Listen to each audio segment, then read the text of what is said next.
Trigonometric ratios. So a trig ratio is a ratio of the lengths of two sides of a right triangle. So here we want triangle ABC to be a right triangle. The sine, the cosine, and the tangent of the acute angle A are defined as follows. So we have this right triangle here, and we're going to be going from the perspective of angle A. So from angle A, here we have this green side is the side that's opposite from angle A, and then this blue side is the side that's adjacent to angle A, and then the hypotenuse is always the side that's opposite from the right angle. So when I ask you for the sine of angle A, I'm actually asking for the side that's opposite angle A over the hypotenuse. And based on our diagram, that's going to be x over z. If I ask for the cosine of angle A, I'm asking for the side adjacent to angle A over the hypotenuse, which based on our diagram is going to be y over z. And if I ask you for the tangent of angle A, I'm asking for the side opposite from angle A over the side adjacent to angle A. And based on our diagram, that's going to be x over y. SOH CAH TOA is an acronym that we're going to use to help us remember the three main trig ratios. So SO stands for sine equal to opposite over hypotenuse. So that word over, that really means that we're saying the sine of the angle is going to be equal to the opposite over the hypotenuse. CA represents cosine equal to the adjacent over the hypotenuse. So for cosine, we have cosine of the angle is equal to the adjacent side over the hypotenuse. And TOA represents tangent equal to the opposite over the adjacent side. So the tangent of the angle is equal to the opposite over the adjacent side. Here we want to use the diagram to find the trig ratios. So first, let's go ahead and work on these. We want to find the sine of angle A, cosine of angle A, and tangent of angle A. So we want to go from the perspective of angle A, and let's label the sides. Across from the right angle is always the hypotenuse. Across from the angle that we're using, this is the opposite side. So that means K has to be the adjacent side. So remember, in order to be able to list what sine, cosine, and tangent are, we're going to use our acronym, SOH CAH TOA, to help us. And remember what it stands for. Sine equal to opposite over hypotenuse, cosine equal to adjacent over hypotenuse, and tangent equal to opposite over adjacent. So let's go ahead. And first, we want to list the sine of angle A. So remember, sine is equal to the opposite side over the hypotenuse. So the opposite side is J over the hypotenuse is L. Then let's label the cosine of angle A. Cosine is equal to the adjacent side over the hypotenuse. So the adjacent side is K over the hypotenuse, which is L. And lastly, the tangent of angle A. Tangent is equal to opposite over adjacent. So the opposite side is J, and the adjacent side is K. So we're just using the variables right now to practice writing the ratios of the sides.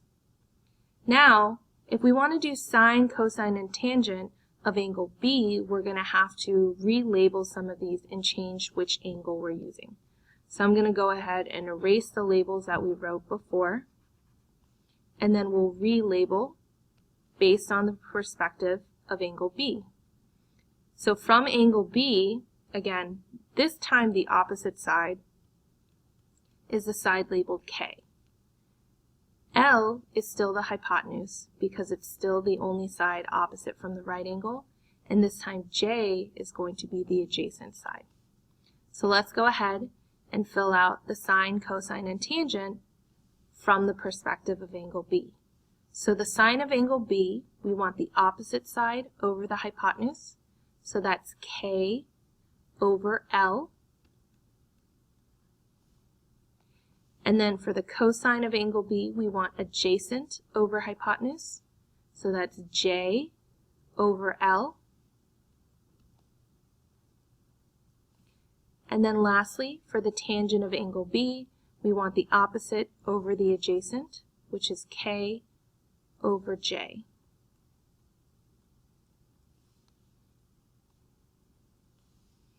Now we actually want to find the sine, cosine, and tangent of the acute angles in the triangle, and we want to express each value as a decimal rounded to 4 decimal places. So first, let's go ahead and write our acronym. SOH CAH TOA, just for an aid. And then let's go ahead and start with, we'll do all the ones for angle D first. So from the perspective of angle D, we have 4 is the opposite side, 5 is the hypotenuse, which makes 3 the adjacent. So let's go ahead and write these in. The sine of angle D, sine is equal to opposite over hypotenuse, so that means 4 over 5. This is in fraction form, but we want to give each answer as a decimal, so when you put 4 over 5 in the calculator, we get the sine of angle D is equal to 0.8. Then let's go ahead and find the cosine of angle D. So cosine is equal to adjacent over hypotenuse, which is 3 over 5. So this is our answer in fraction form. And if you put 3 over 5 in the calculator, we get the cosine of D is going to be equal to 0.6. Next, we want to find the tangent of angle D. Tangent is equal to opposite over adjacent, so that's 4 over 3 in fraction form. And when you put 4 divided by 3 in the calculator, we get 1.3 repeating. So remember, we want to round it to 4 decimal places, so 1.3333, and that's going to be our answer. Now we want to shift over to using angle F, so let's go ahead and erase our labels from before, and we'll relabel based on the perspective of angle F. So again, the opposite side this time is going to be 3. 5 is still the hypotenuse, so that makes 4 the adjacent. So for the sine, again, sine is equal to opposite over hypotenuse. So the opposite, 3 over the hypotenuse, 5. This is our answer in fraction form. When you put 3 over 5 in the calculator, we'll get sine of angle F is equal to 0.6. Cosine of F, cosine is equal to adjacent over hypotenuse. So that's 4 over 5 in fraction form. When you put 4 over 5 in the calculator, we'll get that cosine of F is equal to 0.8.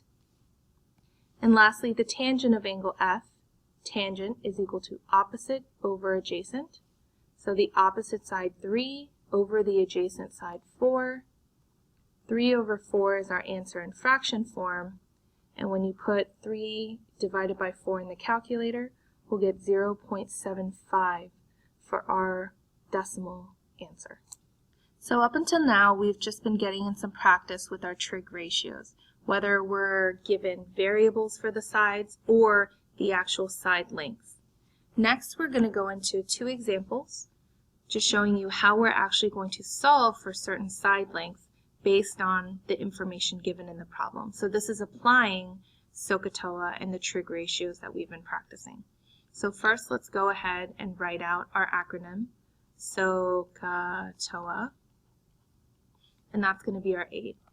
And then first, let's go ahead and label the sides. This time we don't have a specific angle labeled for us to use, but we have one that's measured out for us. So from the perspective of angle 36, let's go ahead and label our sides. X is the one that's opposite from 36. 10 is our hypotenuse, which means that Y is going to be our adjacent side. Now, the way we solve for X and Y here is going to be a little different than what we've been doing this lesson, but it's using the same ideas.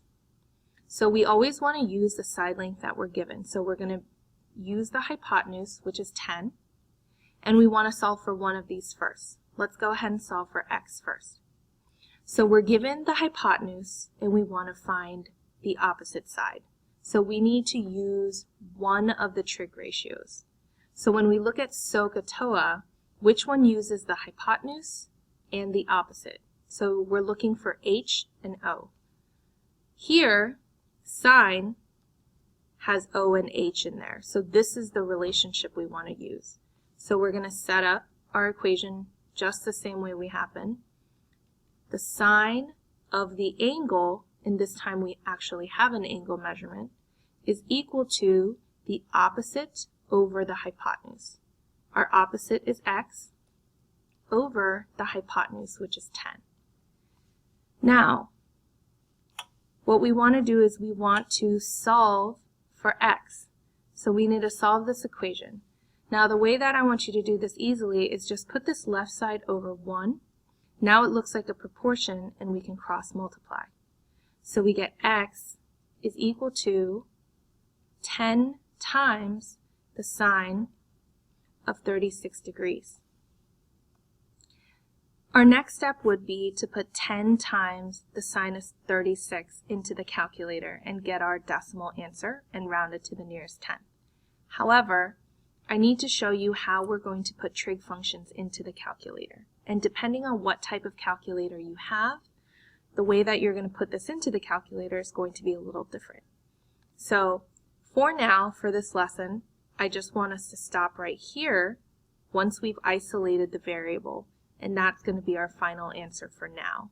And then I'll show you in class how to put this in the calculator. So let's move on and solve for Y. So this time, again, we're going to use the hypotenuse because that's what we're given, and we want to use the adjacent side to solve for Y. So we're going to look at SOH CAH TOA and find which trig function uses H and A. So if you look here, cosine uses H and A. So we'll set it up the same way. Cosine of the angle that we're given is equal to the adjacent over the hypotenuse. So that's Y over the hypotenuse. So again, I want you to go in the same steps. To solve for Y, put the side over 1, and we want to cross multiply. So we get Y is equal to 10 times the cosine of 36.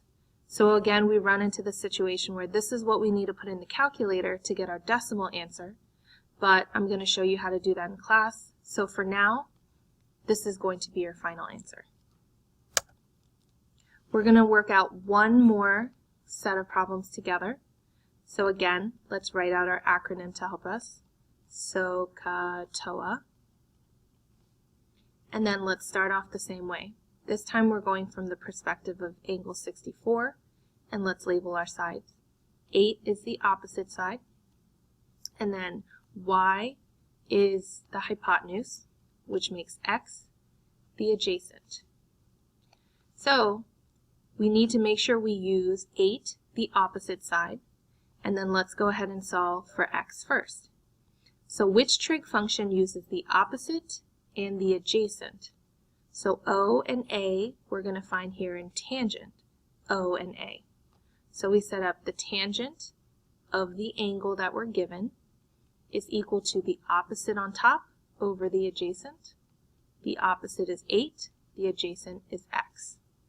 So again, let's go ahead and put this side over 1 and we'll cross multiply. This time we get X times the tangent of 64 is equal to 8. When we cross multiply, our X is not by itself. That means we have to do one more step of math to get X by itself. If we have X multiplied by the tangent of 64. In order to isolate x, we want to divide by the tangent of 64 on both sides. So that this will all cancel out, and we have x is equal to 8 over the tangent of 64. So again, our last step, now that we've isolated the variable, would be to put this in the calculator and get our decimal answer, which we will do in class. So we're going to stop here for now. So let's go ahead and take a look at our next problem. So now we want to solve for y, which is our hypotenuse, and we're going to use our opposite side again because we're given the 8. So which trig function uses opposite and hypotenuse? So look for the O and H, and that's going to be here in SO. So we'll set up sine of the angle is equal to the opposite, which is 8, over the hypotenuse, which is y. So just like we did before, put this side over 1 and let's cross multiply. We get y times the sine of 64 is equal to 8. And again, we just want y to be isolated, and it's not right now. So we have to take an extra step, divide both sides by the sine of 64, so that this will cancel out and we're left with y by itself. And then 8 over sine of 64 is what we need to put in the calculator. So again, we'll stop here for now, and then in class we'll talk about the calculator part. So we've learned how to solve for the different side lengths using our trig functions. And the very last step we need to do in class together is just how to put these into the calculator with the trig function so that we can have our final answers. So that's it for now. I'll see you in class.